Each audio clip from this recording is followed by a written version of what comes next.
ಅತಿವೃಷ್ಟಿಯ ಸಂದರ್ಭದಲ್ಲೂ ಸಹ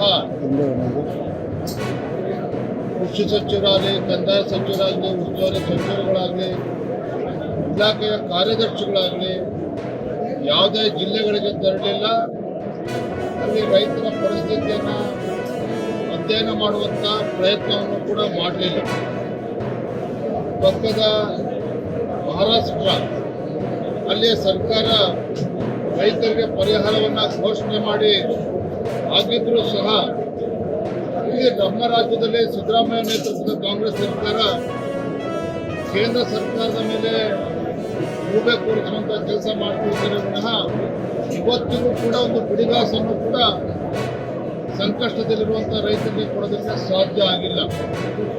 ನಿನ್ನೆ ದಿನ ನೋಡಿದ್ರಿ ರಾಜ್ಯದಲ್ಲಿ ಆಡಳಿತದ ವೈಖರಿ ಹೇಗಿದೆ ಅವರು ಸರ್ಕಾರದ್ದು ಅಂತ ಹೇಳಿದ್ರೆ, ತಹಶೀಲ್ದಾರ್ ಕಚೇರಿಗೆ 16 ಬಾರಿ ಸುತ್ತಾಡೋ ಸಹ ಕೆಲಸ ಆಗದೇ ಇದ್ದಂಥ ಸಂದರ್ಭದಲ್ಲಿ ಮಂಡ್ಯದಲ್ಲಿ ರೈತ ಆತ್ಮಹತ್ಯೆ ಮಾಡಿಕೊಂಡಿರ್ತಕ್ಕಂಥ ದುರ್ಘಟನೆ ನಡೆದಿದೆ.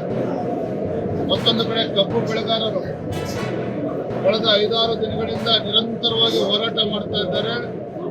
ರಾಜ್ಯ ಸರ್ಕಾರದ ಗಮನವನ್ನ ಸೆಳೆಯುವಂತ ಕೆಲಸವನ್ನು ಕೂಡ ಮಾಡಿದ್ರು ಸಹ ಬೆಳಗಾವಿ, ಬಾಗಲಕೋಟೆ, ಬಿಜಾಪುರ ಆ ಭಾಗದ ಕಬ್ಬು ಬೆಳೆಗಾರರು ಹೋರಾಟ ಮಾಡ್ತಾ ಇದ್ರು. ಯಾವುದೇ ಸಚಿವರು ಅಲ್ಲಿ ಬೆಳೆಗಾರರನ್ನ ಭೇಟಿ ಮಾಡುವಂತ ಪ್ರಯತ್ನವನ್ನು ಕೂಡ ಮಾಡಲಿಲ್ಲ.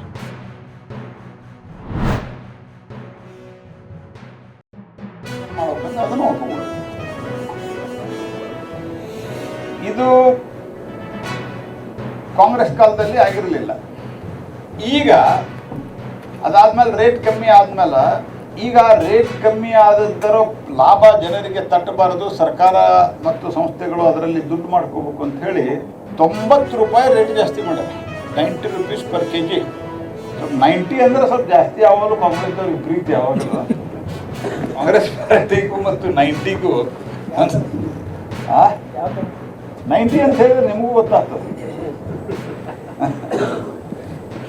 ಹಿಂಗಾಗಿ 90 ರೂಪೀಸ್ ಅಲ್ಲಿ ಜಾಸ್ತಿ ಮಾಡ್ಯಾರ. ಬೆಣ್ಣಿಗೆ 55 ಐಟಮ್ಗಳ ಬೆಲೆ ಯಾವ್ದು ರಾಜ್ಯ ಸರ್ಕಾರದ ಕಂಟ್ರೋಲ್ದಲ್ಲಿದೆ ಅದನ್ನ ಏರಿಸಿದ್ದಾರೆ. ಇದು 55ನೇ ಐಟಮ್ ಅದ ರೇಟ್ ಜಾಸ್ತಿ ಮಾಡಿ.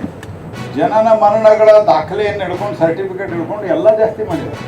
ಹಾಗಾಗಿ ರಾಜ್ಯ ಸರ್ಕಾರ ಬೆಲೆ ಏರಿಕೆಯ ಬೆಂಕಿಗೆ ರಾಜ್ಯ ಸರ್ಕಾರ ತುಪ್ಪ ಸುರಿದಿದೆ. ಇದನ್ನು ತಕ್ಷಣ ವಿತ್ಡ್ರಾ ಮಾಡ್ಬೇಕಂತ ಹೇಳಿ ನಾನು ಆಗ್ರಹ ಮಾಡ್ತೀನಿ. ಎರಡನೇದ್ದು, ಸಾರ್ವಜನಿಕ ಜಾಗದಲ್ಲಿ ಬಿಡೋದಿಲ್ಲ, ಆನಂತರ RSS ಬ್ಯಾನ್ ಮಾಡಬೇಕು, ಏನೇನೋ ಪ್ರಶ್ನೆ ಕೇಳಿದ್ದಾರಲ್ಲ.